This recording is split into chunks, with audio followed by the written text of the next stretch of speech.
Good evening, everyone. It's Mr. Baird, and today I will be reading to you all The Kissing Hand by Audrey Penn. Chester Raccoon stood at the edge of the forest and cried, "I don't want to go to school," he told his mother. "I want to stay home with you. I want to play with my friends, and play with my toys, and read my books, and swing on my swing. Please, may I stay home with you?"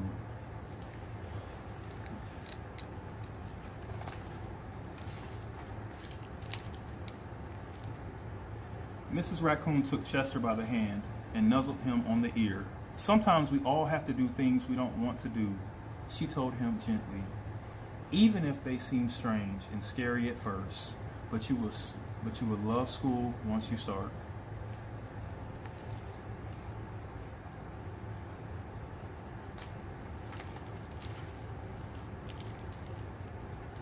You'll make new friends and play with new toys. Read new books and swing on new swings. Besides, she added, "I know a wonderful secret that will make your nights at school seem as warm and cozy as your days at home."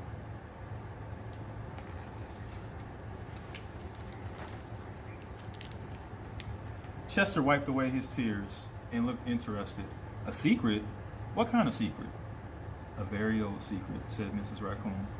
"I learned it from my mother, and she learned it from hers. It's called the kissing hand." "The kissing hand?" asked Chester. "What's that?" Hmm.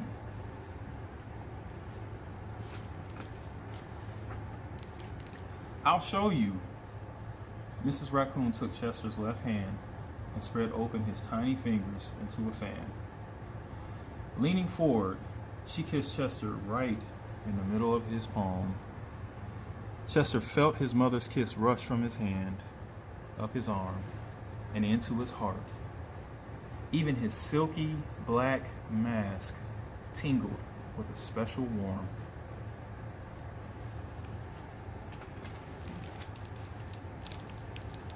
Mrs. Raccoon smiled. "Now," she told Chester, "whenever you feel lonely and need a little loving from home, just press your hand to your cheek and think, 'Mommy loves you. Mommy loves you.' And that very kiss will jump to your face and fill you with toasty warm thoughts."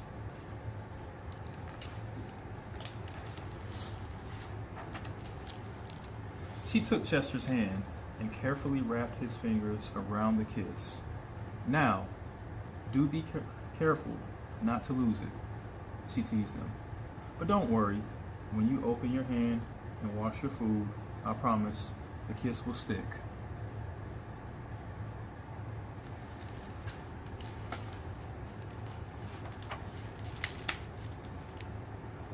Chester loved his kissing hand, and now he knew his mother's love would go with him wherever he went, even to school.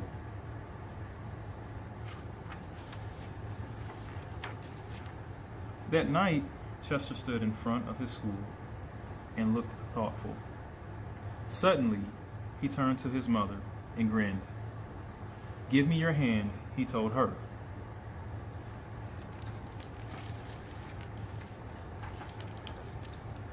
Chester took his mother's hand in his own and unfolded her large, familiar fingers into a fan. Next, he leaned forward and kissed the center of her hand.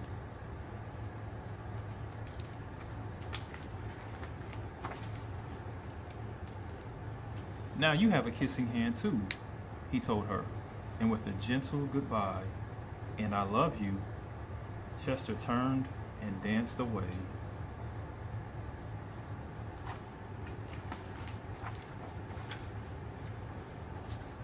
Mrs. Raccoon watched Chester scamper across a tree limb and enter school. And as the hoot owl rang in the new school year, she pressed her left hand to her cheek and smiled. The warmth of Chester's kiss filled her heart with special words.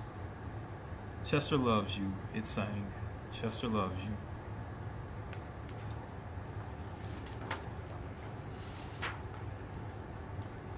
is our bedtime story.